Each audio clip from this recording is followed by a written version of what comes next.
사도행전 16장 6절에서 10절까지의 말씀을 이제 봉독합니다. 하나님의 말씀을 경청하십시오. 성령이 아시아에서 말씀을 전하지 못하게 하시거늘 그들이 부르기아와 갈라디아 땅으로 다녀가 무시아 앞에 이르러 비두니아로 가고자 했으되 예수의 영이 허락하지 아니하시는지라. 무시아를 지나 드로아로 내려갔는데 밤에 환상이 바울에게 보이니 마게도냐 사람 하나가 서서 그에게 청하여 이르되 마게도냐로 건너와서 우리를 도우라 하거늘 바울이 그 환상을 보았을 때 우리가 곧 마게도냐로 떠나기를 힘쓰니 이는 하나님이 저 사람들에게 복음을 전하라고 우리를 부르신 줄로 인정함이로라. 아멘. 이것은 살아계신 하나님의 말씀입니다. 할렐루야. 하나님의 은혜와 복이 저와 여러분에게 가득히 넘치기를 바랍니다. 사도 바울이라고 하는 사람이 예수 그리스도를 믿기 전에는 하나님을 안 믿었을까요? 예수 그리스도를 믿기 이전에는 하나님을 몰랐을까요? 그렇지 않습니다. 사도 바울은 예수님을 만나기 전에도 하나님을 잘 알았고 잘 믿었고 누구보다 열심을 내서 하나님의 일을 한 사람이었습니다. 그런데 예수님을 만나기 이전에 사도 바울이 말씀하고 있는 서신서의 말씀을 기준으로 본다면 육의 사람이었어요. 육의 사람으로서 육의 생각을 하고 육의 삶을 살았던 그런 사람이었는데 예수 그리스도를 만난 이후에 사도 바울은 성령의 사람으로 바뀌어졌습니다. 즉, 사도 바울이 성령의 사람으로서 어떤 삶을 살았는가 하는 게 성경이 우리에게 말씀해주고 있는 바이거든요. 오늘 이 사도 바울이 성령의 사람이 된 다음, 특히 하나님의 말씀을 전하기 위하여 선교지를 다니면서 겪게 되는 일들을 통해서 성령을 받은 사람들, 성령의 사람, 성령이 이끄시는 삶, 성령이 인도하시는 삶, 그게 무엇인가 우리가 분명히 보고 배우고 또 알았으면 좋겠습니다. 오늘 본문 6절, 7절 말씀 먼저 한번 읽어보겠습니다. 같이 읽습니다. 성령이 아시아에서 말씀을 전하지 못하게 하시거늘 그들이 부르기아와 갈라디아 땅으로 다녀가 무시아 앞에 이르러 비두니아로 가고자 했으되 예수의 영이 허락하지 아니하는지라. 아멘. 말씀을 보면 성령이라고 되어 있기도 하고요, 예수의 영이라고도 표현하고 있는데 이건 같은 말입니다. 성령님을 얘기하는 거예요.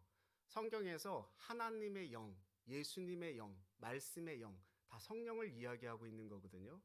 그 말씀의 영이신 성령님께서 아시아에서 말씀을 전하지 못하게 막으셨다. 이게 성경이 말씀하고 있는 바죠. 그래서 어디로 갑니까? 6절에 말씀하고 있는 것처럼 부르기아와 갈라디아 땅, 거기로 간 거예요. 아시아는 우리가 쉽게 알고 있는 지명은 에베소 지역, 그 근처를 얘기하는 거거든요. 지금 터키의 중부 지역에 지금 사도 바울이 있는 거예요. 근데 그 중부에서 아시아로 에베소 지역으로 내려가려고 하는데 거기를 말씀을 전하지 못하게 하니까 부르기아와 갈라디아, 그 지역으로 지금 이렇게 걸어가고 있는 겁니다. 그러다가 지금 어디로 가려고 생각을 했습니까? 위에 지역 있는 7절에서 말하고 있는 것처럼 비두니아 지역, 여기는 북쪽, 그 터키의 북쪽을 얘기하거든요. 동북 쪽이죠. 오른쪽에 그 북쪽을 얘기하는데 거기로 가려고 했는데 거기도 어떻게 합니까? 못 가게 막으셨다. 이게 지금 성경이 말씀해주고 있는 거예요. 아니, 놀러 가겠다라고 하는 것도 아니고, 그렇잖아요. 나쁜 짓 하러 가겠다는 것도 아니고 뭐 하러 가는 겁니까? 복음을 전하고 말씀을 전하러 가겠다는데 그것을 지금 막고 있어요. 성경은 그것에 대한 이유를 설명해 주고 있지는 않습니다. 왜 막으셨는지에 대한 부분들을 이야기하고 있지 않아요. 이럴 때 보통 사람들은 두 가지 반응을 보이거든요. 왜 하나님께서 나를 막으셨는가? 그럼 어떻게 합니까? 하나님 도대체 이게 무슨 일입니까? 하면서 믿음이 좋다라고 하는 분들은 40일 작전기도 들어가서 하나님께 매달려 가지고 기도함으로 내가 원하는 대로 내 뜻을 하나님께 간철시켜서 하나님 내게 응답하옵소서 이렇게 씨름하게 되죠. 이 대표적인 성경의 인물이 나오지 않습니까? 누굽니까? 야곱. 야곱이 하나님의 천사와 씨름을 해서 이겼다 뭐 이렇게 얘기를 하는데 그 대신 뭐를 얻습니까? 여기 한 대 얻어 맞아가지고 엉덩뼈를 한 대 얻어 맞아고 다리를 절게 되었지 않습니까? 야곱은 그렇게 기도했던 사람이에요. 근데 그 아버지 이삭은 어떤 사람이었을까요? 창세기 말씀에 보면요, 아브라함의 그 우물을 파게 돼요. 그때 당시에 그 사막에 물이 나오면 그 기름 나온 것 같은 거 아닙니까? 물이 나오니까 부자가 됐단 말이에요. 그러니까 사람들이 막 그 시샘이 돼가지고 이거 우리 거야. 그때 이삭이 어떻게 합니까? 그래 너 가져. 그리고 다른 데 가지고 또 우물을 팝니다. 근데 거기에 우물물이 또 나오는 거예요. 그러면 또 부자가 됐잖아요. 근데 또 그 사람들이 또 와가지고 이거 우리 거야. 그렇게 얘기하니까 또 이삭이 어떻게 얘기해요? 그래 너네 가져. 그러고 가서 또 우물을 팝니다. 그래서 거기 누워보시다. 이게 넓어졌다. 뭐 이렇게 이삭은 이야기하는데 이삭은 갈등 회피형이에요. 그러니까 갈등으로부터 이렇게 갈등하고 뭐 이런 것을 좋아하지 않는 거죠. 야곱은 그 갈등을 대변하는 체질인 거죠. 여러분 체질이요 하나님을 만나도 안 바뀝니다. 기질도 안 바뀌어요. 우리의 바뀌는 게 뭡니까? 성품이 바뀌어요. 성격이 바뀌고 그 인격이 바뀌는 거지 내가 가지고 있는 본래 체질, 기질이 바뀌어지진 않습니다. 체질은 하나님이 주신 거기 때문에 그렇죠. 우리가 다루진 않았지만 바울과 바나바도 체질이 다른 거예요. 그 다투지 않습니까? 뭐 때문에 다퉈요? 마가 요한을 데리고 가느냐 마느냐 이거 큰 문제 아니었습니다. 내가 사랑하는 제자를 데리고 가느냐 마느냐 왜 마가 요한을 왜 데려가면 안 된다고 사도 바울은 얘기했어요? 저기 그 험한 그 선교지에서 도망가 버렸지 않습니까? 거기 또 갈 건데 이 마가 요한을 데리고 가면 또 가서 도망칠 텐데 이거를 어떻게 데리고 가냐? 바나바는 어떤 마음이에요? 그래도 같이 데리고 가야죠. 같이 한번 용서해 줘야죠. 우리가 품어 줘야죠. 이 마음인 거예요. 그런데 바울은 그거 용납하지 않죠. 그러니까 바울은 목적 지향적 그런 체질이고요. 바나바는 관계 지향적 그런 체질인 거예요. 그래서 서로가 너희는 이 길로 가고 나는 이 길로 가겠다. 그렇게 헤어지지 않습니까? 그 이후로 바나바에 대한 성경 이야기는 거의 없어요. 사도 바울에 집중되어서 성경이 지금 쓰여지고 있는데 근데 잘 생각해 보세요. 그때 사도 바울과 바나바가 싸웠을 때 성령이 오셔서 말씀해 주셨습니까? 아무 말도 안 하고 있었어요. 그리고 바울이 그 길을 가려고 할 때 성령이 막으셨습니까? 아니요. 아무 말도 안 하고 있었어요. 근데 왜 지금 아시아로 가려고 하고 비두니아로 올라가려고 하는데 그걸 막고 있느냐? 이걸 지금 말씀하고 있는 거죠. 우리가 신앙의 길을 더 깊이 들어가 보면요. 하나님이 우리에게 말씀해 주시는 길이다. 하나님이 보여주시는 길이다. 생각하고 갈 때가 있잖아요. 내가 기도했더니 말씀을 묵상했더니 아, 이 길이 하나님이 나에게 보여주신 길이야. 그래서 그 길로 가고 있는데 갑자기 그 길을 막으셔요. 그런 거를 경험해 보셨는지 모르겠습니다만 그럴 때가 우리에게 있다라는 겁니다. 분명히 음성을 듣고 간 것 같은데 길이 막힐 때가 올 수 있다라는 거예요. 그때 지금 바울은 어떻게 반응하고 있는가? 8절 말씀 한번 보십시오. 같이 한번 읽습니다. 8절입니다. 무시아를 지나 드로아로 내려갔는데 아멘. 길이 막히니까 더 이상 비두니아로 가려고 고집을 부리지 않고 때를 쓰지 않고 방향을 틀어서 드로아로 갔대요. 이게 성경이 말하고 있는 겁니다. 에게의 연안, 이제 마게도냐로 넘어가기에 가장 근접한 도시 드로아로 가서 반대 방향으로 이렇게 트는 게 쉬운 일 결코 아니거든요. 제가 차량을 운전하고 부산에 이제 딱 도달할 바로 직전에 성령님이 오셔서 방향을 틀어서 서울로 가라. 그럼 제가 화가 나겠어요? 화가 안 나겠어요? 처음부터 가라 그랬지, 서울로. 부산으로 막 가고 있는데 뭘 서울로 가라고 그래? 그래서 방향을 틀어서 간다라는 게 우리가 쉽게 생각해서 이게 결코 쉬운 일 아닙니다. 근데 사도 바울은 지금 이 비두니아로 방향을 잡았다가 거길 막으니까 드로아로 방향을 틀어서 지금 드로아 갔다는 거예요. 거기 가서 해변가에서 그날 밤에 환상을 보게 됩니다. 저는요, 이 사도 바울이 비두니아라고 하는 곳을 가려고 하다가 성령이 막으시니까 방향을 틀어서 드로아로 갔기 때문에 환상을 보았다고 생각이 됩니다. 잘 보세요. 9절 보십시오. 같이 한번 읽습니다. 9절입니다. 밤에 환상이 바울에게 보이니 마게도냐 사람 하나가 서서 그에게 청하여 이르되 마게도냐로 건너와서 우리를 도우라 하거늘. 아멘. 자, 환상을 보는데 처음 보는 사람을 만났어요. 그 사람은 마게도냐 사람이래요. 환상을 보는데 처음 보는 사람, 마게도냐 사람이 와가지고 청하여서 우리를 도우라 이렇게 말하고 있는 거예요. 이 참 이상하죠. 근데 여기서 이 청하다라고 하는 단어를 좀 주목해서 우리가 볼 필요가 있는데 파라칼레오라고 하는 헬라어를 사용했어요. 이 단어에서 파생된 단어가 뭐냐면 파라클레토스라고 하는 단어입니다. 혹시 들어보셨나요? 파라클레토스? 여러 번 얘기가 이렇게 되었을 거고 들었을 텐데 성령님을 파라클레토스라고 이야기합니다. 그 돕는 자, 위로자.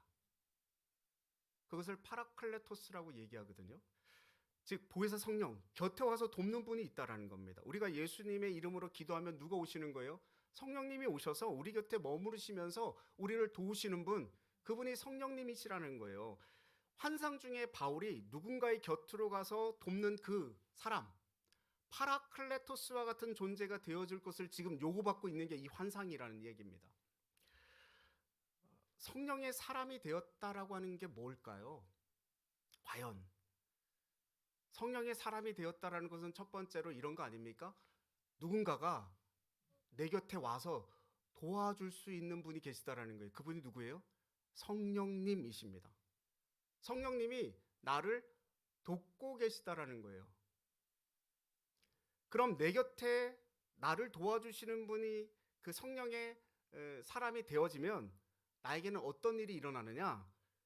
누군가가 다시 와가지고 내게 도와달라는 요청을 받게 된다는 뜻입니다.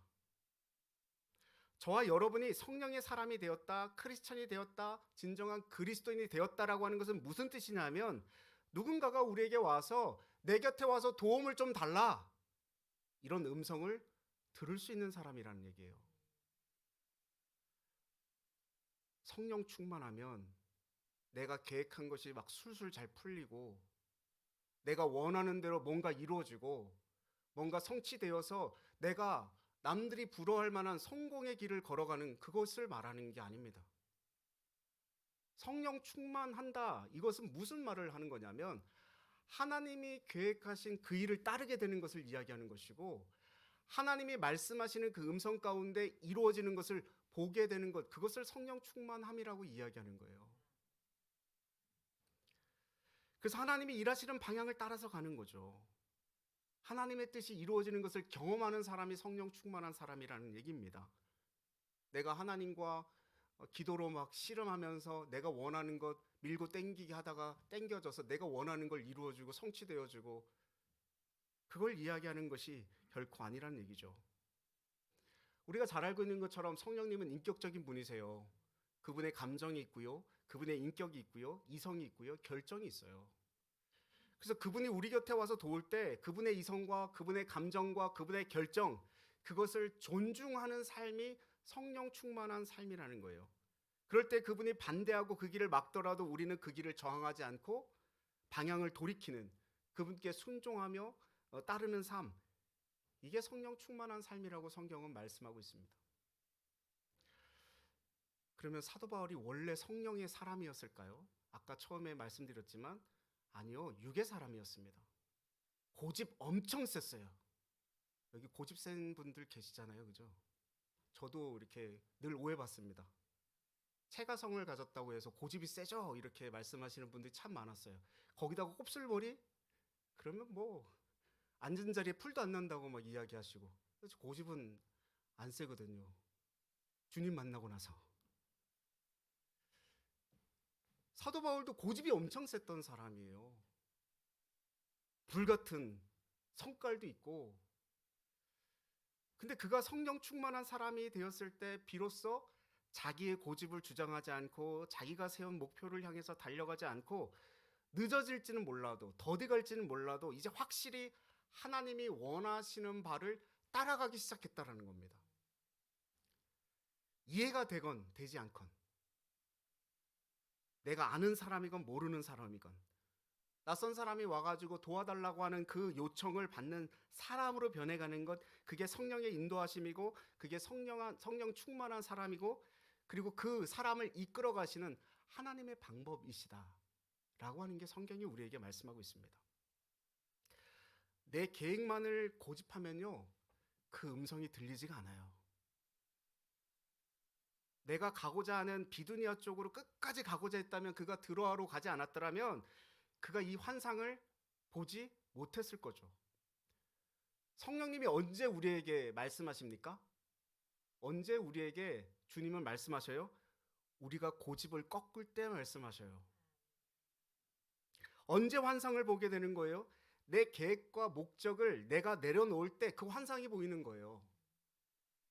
그리고 그러면 주의 영이 계신 곳에는 자유함이 있다라고 하는 말은 뭐, 바울은 그걸 경험했거든요.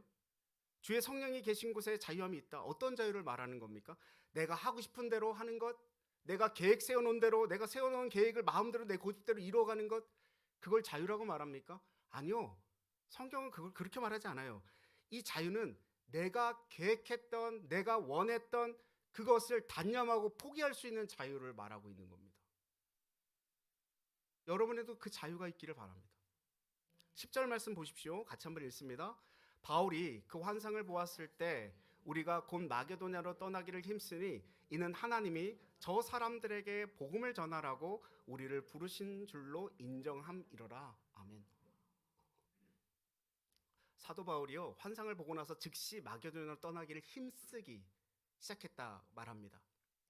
그러니까 성령님께서 마게도냐로 부르셨을 때 그 다음날 아침에 그냥 마게도냐로 가는 그 배편 티켓이 딱 주어져 가지고, 아, 나는 이제 마게도냐로 가는구나, 이게 아니라는 얘기입니다. 힘썼다라는 얘기예요. 길이 막히지 않던 막히던 사도 바울은 언제나 어디서나 열심히 수고로 애썼다는 얘기입니다. 삶의 자리에서. 근데 우리는 어떻습니까? 내가 원하는 일은 열심을 내고요, 내가 원하지 않는 일은 주저앉아 버립니다. 불평하고 불만하고 시시비비를 거는 그런 삶을 살아가요. 직장에 가보면 그런 사람들 너무 많잖아요. 내가 원해서 온 게 아니야. 제대로 일을 안 합니다. 내가 원하는 자리건 내가 원치 않는 자리에 가건 내가 원하는 자리건 상관없이 어떤 일이든지 열심히 일 다하고 애쓰고 수고하는 삶을 살아가는 것, 그걸 지금 성경은 성령 충만한 삶이라고 이야기하고 있습니다. 사도 바울은요, 건너와서 자기에게 뭘 하라고 그랬는지 분명히 알았어요. 그게 뭡니까? 복음을 전하라는 거예요. 복음 전하라는 이야기를 분명히 알고 지금 건너가는 것입니다. 여러분, 성령 안에 있으면요, 목적이 단순해져요. 그래서 목적이 쉬워집니다. 그 교회가 왜 이렇게 자꾸 변질되어져 갈까요?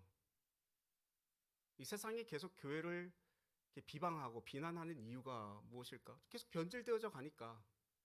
원래 교회의 모습을 갖추지 않고 자꾸 비본질적인 모습으로 자꾸 돌아가니까 그렇게 되는 거 아닙니까?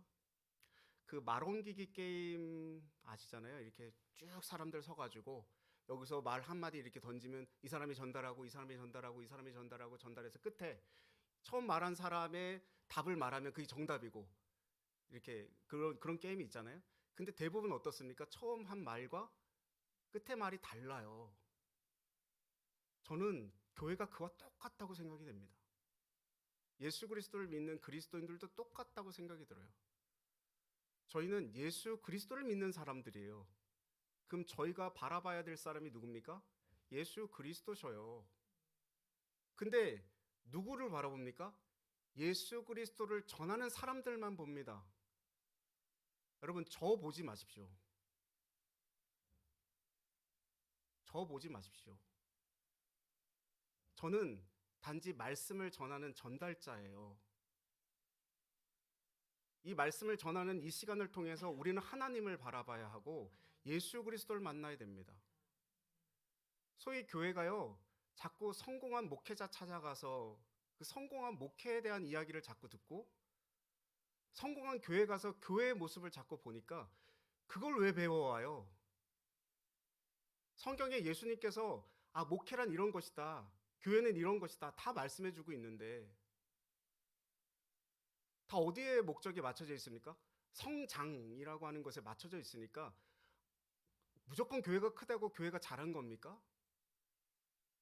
그건 아닐진데 우리들의 모든 이 관심과 집중이 거기에만 되어져 있어요. 오늘날 교회는요, 예수님이 말씀하신 복음적인 교회, 사도행전에서 기록된 초대교회에 달라도 너무 다른 모습이라는 생각이 듭니다. 예수님은요, 소위 오늘날 말하는 성공한 목회자는 아닙니다. 12명의 제자에서 시작한 목회가 그 다음 주에는 24명이 되고 그 다음 주에는 48명이 되고 그 다음 주에는 96명이 되고 이렇게 배가 성장하지 않았어요.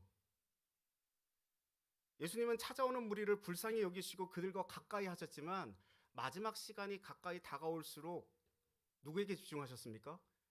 12명의 제자에게 집중하셨습니다. 기적을 바라고 따라오는 군중들을 오히려 흩으셨어요. 예수님은 모든 사람들을 사랑하셨지만 그 사람들의 비위를 맞추진 않았습니다. 그게 하나님의 뜻이 아니었기에. 사람들을 하나같이 존중하셨지만 그 사람들의 욕망과 야합하지 않으셨습니다.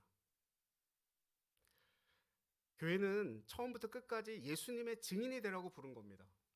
교회는 그때나 지금이나 복음을 전하라고 부르신 거예요. 사람을 늘리고 헌금을 많이 걷고 교회 건물을 번듯하게 짓는 것, 그렇게 교회를 부르지 않으셨다는 얘기입니다. 저와 여러분이 교회가 되셨습니까? 여러분이 교회 맞으십니까? 그러면 복음을 전하라는 거예요. 예수님의 증인된 삶을 살라는 거예요. 그게 지금 성경이 우리에게 말씀해주고 있는 겁니다. 교회가 해야 될 일, 죽으나 사나 때를 얻든지 못 얻든지 가서 복음을 전하라는 거예요. 예한교회 오라고 말씀하지 마시고 그냥 예수를 믿으십시오. 이렇게 말씀을 해주십시오. 길이 막히건 열리건 복음을 전하고 예수님을 증거하기에 애쓰고 수고하고 힘쓰는 삶을 살아가기를 주님의 이름으로 축원드립니다. 저는 사도 바울이 이 본질적인 것을 붙잡았기 때문에 이 비본질에 연연하지 않는 사람이 된 것이고 이 본질에 충실해서 비본질에 연연하지 않는 이 성령 충만함, 그것 때문에 성령님께서 그를 막으시는 존재가 된 거 아니에요. 잘 생각해 보세요. 아무나 막힐 것 같습니까? 여러분의 삶 속에 길이 막혔다. 그 성령의 사람이 되었다라고 생각하시면 됩니다. 아무나 길 막지 않아요. 부부지간에도 서로 말이 통하고 깊은 신뢰가 있어야 이 못 맞게 말하지. 그런 신뢰가 없으면 그 사람이 이걸 하든지 저걸 하든지 상관이 없는 거예요. 그렇지 않습니까? 성령 충만하게 되었다라고 하는 것은 성령님께서 비로소 바울이 길을 막고 다른 길로 인도해도 순종할 사람이 되었다라는 것을 말씀해주고 있는 겁니다. 성령님은 뜻밖의 인도하셔요. 오랜 시간 공들여온 계획을 한순간에 스포로 만들기도 하십니다. 이 길이라 생각했는데 이 길을 막히고 저 길이 열리기도 하는 거예요. 넓은 길로 가고자 했었는데 그게 막히고 가고 싶지 않은 좁은 길이 열리는 겁니다. 그럼에도 성령님의 인도하심은요, 결코 실수가 없으십니다. 영적인 동역자들을 만나게 하시고 비전이 점점 뚜렷하게 보이게 만드셔요. 그 일에 필요한 물질도 하나님이 마련해 주십니다. 믿음이 없으면 이 모든 일이 다 우연이죠. 근데 믿음의 눈을 들어 보게 되면 필연입니다. 하나님이 이루신 계획들. 그래서 성령의 계획과 인도하시면요, 떠나봐야 알 수 있어요. 떠나지 않고 머물러 있으면 절대 알 수 없죠. 순종하기 싫은 그 길은 성령님이 함께 하시면 그 어떤 곳보다 형통한 길입니다. 그래서 시편 23편에서 내가 사망의 음침한 골짜기를 다닐지라도 내가 해를 두려워하지 않을 것은 주께서 나와 함께 하심이라 고백하죠. 성령 충만하십니까? 성령 충만하고 싶으십니까? 여기 아멘을 잘하시네요. 24시간 성령 충만한 삶을 살고 싶으십니까? 그러면 내 뜻이 꺾일 때에도 성령님이 더 좋은 길로 인도하실 줄로 믿고 감사하는 삶을 살아가는 거예요. 그러면 신기하게도요, 다른 길이 열립니다. 이 문이 닫혔다라는 것은 다른 문이 열렸다라는 것이죠. 그것을 신뢰하고 동행하면 그게 쉽지 않으나 평안함이 오고요, 내가 평안하니 내 얼굴이 밝아지는 것이죠. 저와 여러분이 누군가 건너와서 도우라는 말에 곧 열심히 애쓰고 그것으로 달려나가는 은혜가 있기를 바랍니다. 우리 신앙은 나를 위한 것이 아니고요, 누군가에게 나눠주는 거예요. 내게 값없이 온 이 복음을 누군가에게 또 흘려보내는 것이 성령 충만한 삶이고요, 이제 우리가 예배를 드리고 또 흩어졌을 때 그런 믿음의 삶을 살아가고 승리하는 그런 저와 여러분 되시기를 주님의 이름으로 축원드립니다. 기도하겠습니다. 하나님 아버지, 우리가 어떻게 하나님의 계획을 다 알 수 있겠습니까? 우리의 생각이 어떻게 하나님의 생각을 뛰어넘을 수 있겠습니까? 그럼에도 불구하고 우리는 끊임없이 우리의 계획을 고집할 때가 많이 있습니다. 문이 닫히고 길이 막힐 때마다 불평과 불만 속에 좌절하고 실망하는 것이 아니라 하나님의 계획이 보여지게 하시고 하나님의 음성이 분명히 들려지게 하시고 깨어있는 교회가 되어서 주님이 건너와 도라는 음성을 들을 때 즉각 순종하고 달려가는 교회가 되게 하여 주시옵소서. 예수님의 이름으로 기도드리옵나이다. 아멘. 세례 예식